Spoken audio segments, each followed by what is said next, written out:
जय साई राम। दोस्तों, आप सभी को मेरे अपने चैनल साईं बाबा डिवोटी में बहुत बहुत स्वागत है। जैसे हर दिन हम एक सच्ची घटना पर आधारित साईं बाबा की कहानी लेकर आए हैं, जिसमें हम आपको बताएंगे कि आखिर साईं बाबा को अपने भक्त की गवाही देने के लिए अदालत में क्यों आना पड़ा। आखिर साईं बाबा को अदालत में पेश होना पड़ा और फिर क्या हुआ। तो शुरू करने से पहले अगर आप सभी चैनल पर नए हैं तो इस चैनल को सब्सक्राइब कर और घंटी के आइकन को दबाइए ताकि आपको हमारी हर वीडियो मिल सके। ये 40 साल पुरानी बात है। शिरडी में एक साधु थे जिन्होंने लोग जज साहब कहते थे। फिर सभी लोग कहने लगे कि ये साधु है तो लोग इन्हें जज साहब क्यों कहते हैं। तो एक व्यक्ति ने कहा कि वो वास्तव में एक जज थे जो जिला अदालत में फैसले लेते थे। जिले के एक गांव में जगदीश नाम का एक व्यक्ति था जो साईं बाबा का आर्डन भक्त था और बहुत मासूम था। वो रोज़ साईं मंदिर जाता और भगवान की सेवा करता। ये एक दिन की बात है। जगदीश ने अपने पिता को बुलाया और कहा कि तुम्हारी बहन अब बड़ी हो गई है, उसे शादी के लिए बहुत जल्द पैसे की ज़रूरत है। आप साहूकार से कुछ पैसे उधार लेके आए और उन पैसों से अपनी बहन की शादी करेंगे। बाद में पैसे ब्याज के साथ साहूकार को लौटा देंगे।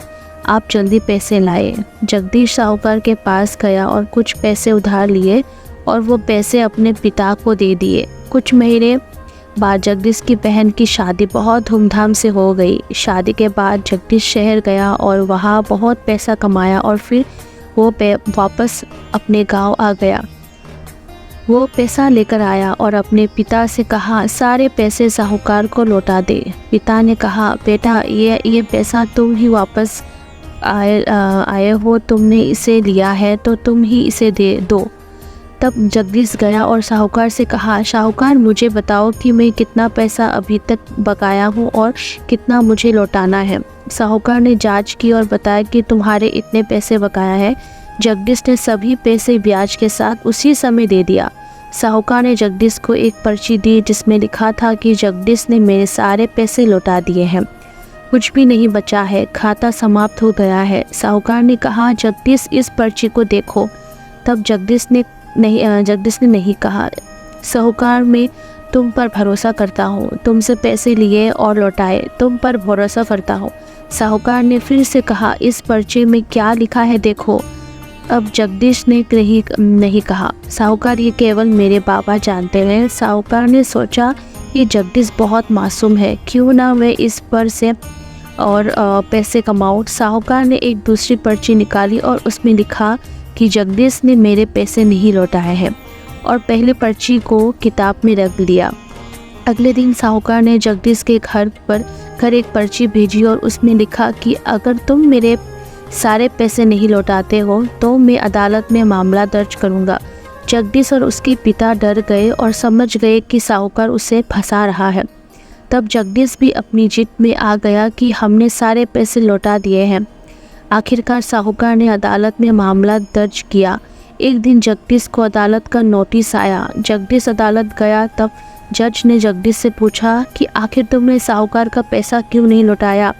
जगदीश जोर से रोने लगा और कहा मुझे कुछ नहीं पता साहब, सब कुछ मेरे बाबा जानते हैं साहब, एक दयालु भाई।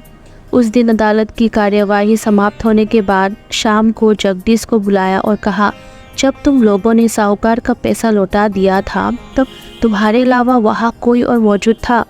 जगदीश ने कहा हाँ साहेब, मेरे बाबा वहाँ थे। जज ने सोचा कि ये किसी उसी गांव का होगा। जज ने जगदीश को घर जाने के लिए कहा और सोचो क्यों ना मैं इस गरीब की मदद करूं और उस बाबा को अदालत में आने के लिए एक पत्र लिखूं। तब जज ने बाबा के नाम एक पत्र भेजा। डाकिया पत्र लेकर उस बाबा को खोजने में परेशान हो गया। उसे किसी बाबा जी के नाम का घर नहीं मिला। आखिरकार एक व्यक्ति ने उसे बताया कि वहाँ साईं बाबा का एक बहुत पुराना मंदिर है, शायद ये पत्र उसका हो सकता है। तब डाकिया ने वही किया जहाँ जगदीश रहता था। उसने फिर मंदिर के पुजारी को पत्र पकड़ा दिया। पुजारी ने सोचा बाबा जब अपने पहले से ही पत्र मांगा है तो मैं इसे आपके चरणों में समर्पित कर देता हूँ। फिर पुजारी ने डाकिया से पत्र लिया और इस्ताक्षर करके बाबा के चरणों में अर्पित कर दिया।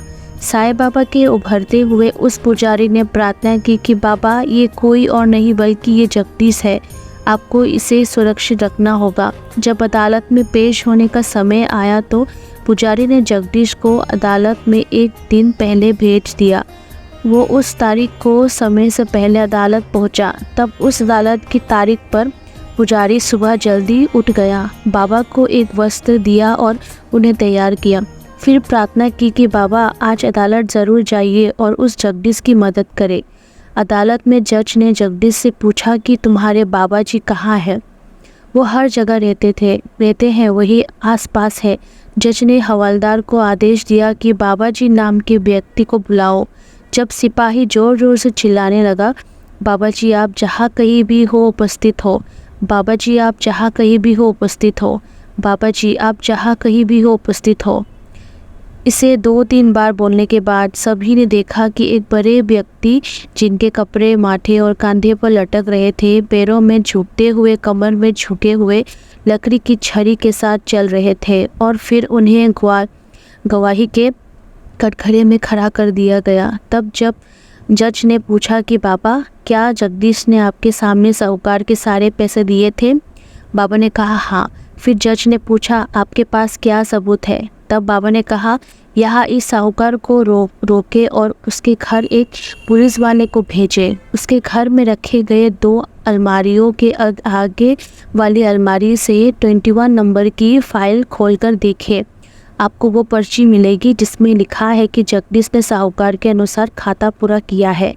जज ने 2 सैनिकों को वाहिम करने के लिए भेजा। वहाँ उन्हें पर्ची मिला और उसे देखा। फिर जज ने जगदीश को रिहा कर दिया और साहूकार को सजा दी। तब उस गवाह के जाने के बाद जज ने जगदीश से पूछा कि ये बाबा कहाँ रहते थे?